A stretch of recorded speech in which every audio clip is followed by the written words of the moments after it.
Spine related problems ఒక్కటే మనం మందులతో తగ్గించలేం. యెస్. ఇప్పటికీ మనం టాబ్లెట్స్ వేసుకుంటే అది టెంపరరీ రిలీఫ్ మాత్రమే వెన్నుపూస రిలేటెడ్ సమస్యలకి. పర్మనెంట్ రిలీఫ్ అంటే బాగా తీవ్రమైన తర్వాత సర్జరీ ఒకటే. సర్జరీ అంటే చాలామంది వెన్నుపూస సర్జరీ అంటే వీపునంతా ఇలా కోసేసి లోపల సర్జరీ చేస్తారనుకుంటారు. అవి పూర్వకాలం.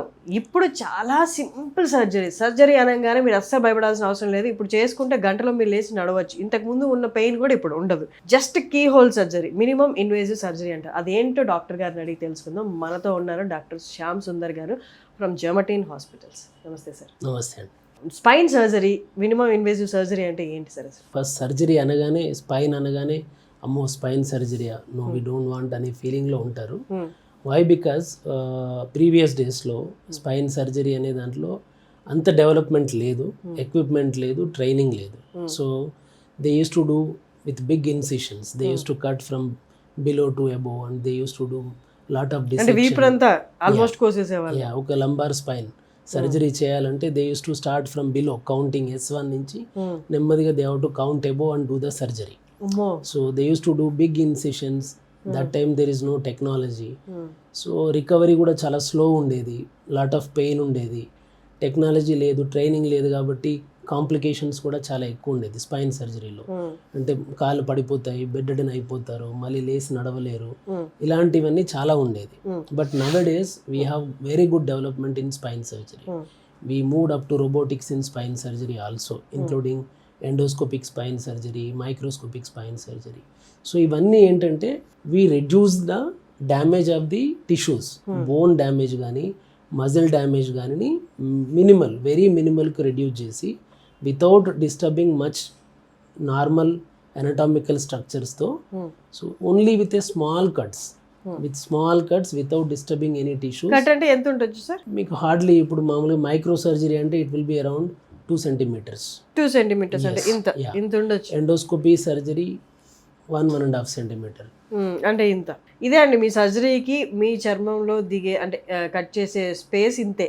ఎస్. సో అంత స్మాల్ కటింగ్లో we can do the surgery.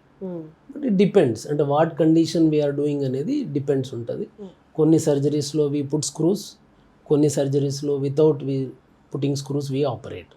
So without putting స్క్రూస్లో మీరు ఎండోస్కోపిక్ సర్జరీ, మైక్రోస్కోపిక్ సర్జరీ. దాంతో అడ్వాంటేజ్ ఏంటంటే డ్యామేజ్ చాలా తక్కువ, బ్లడ్ లాస్, బ్లీడింగ్ అనేది చాలా తక్కువ, patient will recover very fast, pain చాలా తక్కువ ఉంటుంది.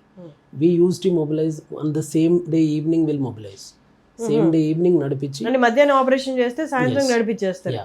పెయిన్ ఉండదు అసలు, pain very minimal, bearable pain ఉంటుంది. That is bearable. ఇంతకుముందు అంటే ఈవెన్ మూవ్ అవ్వడానికి కూడా ఉండేది కాదు, they won't accept patients. So we use to mobilize after 2-3 days. But ఇప్పుడు అలా కాదు, మార్నింగ్ వి ఆపరేట్ చేస్తే ఈవినింగ్ మొబిలైజ్ చేసి డిశ్చార్జ్ చేస్తాం, మైక్రోస్కోపిక్ సర్జరీస్ కానీ ఎండోస్కోపిక్ సర్జరీస్ కానీ. So that much advancement is there in spine surgery. So no need to worry, now it is very safe with trained hands. Engineering అవుతున్న 20-22 ఏళ్ళకి job వచ్చేస్తే 25-26కి తీవ్రమైన వెన్నుపూస సమస్యలు వచ్చేస్తాయి. అంటే కొన్నిటికి సర్జరీయే పరిష్కారం ఉన్న పరిస్థితులు కూడా ఉన్నాయి. ఏంటి 26 ఏళ్ళకే? కానీ అలాంటి కేసులు అంటే 26 ఏళ్ళకి ఇంకా పెళ్లి కాకుండా ఉన్న వాళ్ళకి సర్జరీ సజెస్ట్ చేస్తారా? ఎస్ అండి, దేర్ ఆర్ స్పెసిఫిక్ కండిషన్స్ అండి. సింపుల్ బ్యాక్ పెయిన్కి, సింపుల్ డిస్క్ డీజనరేషన్కి వీ డోంట్ సజెస్ట్.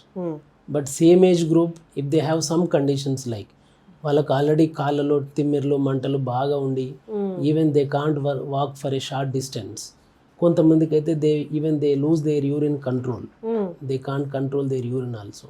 సో అలా కొన్ని మెడికల్ కండిషన్స్ ఉన్నాయి. అన్బేరబుల్ సివియర్ పెయిన్ కానీ, లేకపోతే కాడా ఈక్వినా సిండ్రోమ్ అంటాం, కాళ్ళలో ఏదైనా వీక్నెస్ ఆల్రెడీ డెవలప్ అవ్వడం కానీ, యూరిన్ మోషన్ కంట్రోల్లో ఏదైనా ఇబ్బందులు రావడం కానీ, ఇలాంటి కొన్ని స్పెసిఫిక్ రెడ్ ఫ్లాగ్ సైన్స్ ఉంటాయి.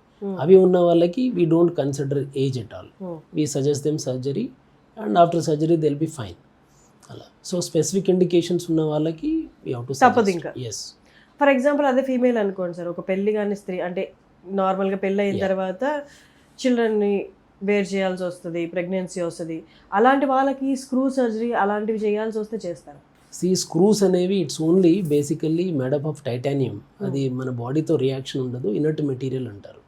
సో అది స్క్రూస్ వేయడం వల్ల మనకు బాడీలో పెద్దగా చేంజెస్ ఏమి ఉండవు. బట్ ఇక్కడ మల్టిపుల్ లెవెల్స్లో అంటే చాలా స్క్రూస్ వేసి మల్టిపుల్ లెవెల్స్లో కనుక మనం సర్జరీ చేస్తే వాళ్ళ బెండింగ్ కొన్ని మూమెంట్స్ అనేవి రెస్ట్రిక్ట్ అవ్వచ్చు. అంటే ప్రెగ్నెన్సీ టైంలో ప్రాబ్లం ఏం రాదా సార్? పొట్ట పెరిగినప్పుడు వెన్నుపూస మీద సమస్యలు ఏం పడవా? ఏం రావండి. It's very safe. Screws are very safe.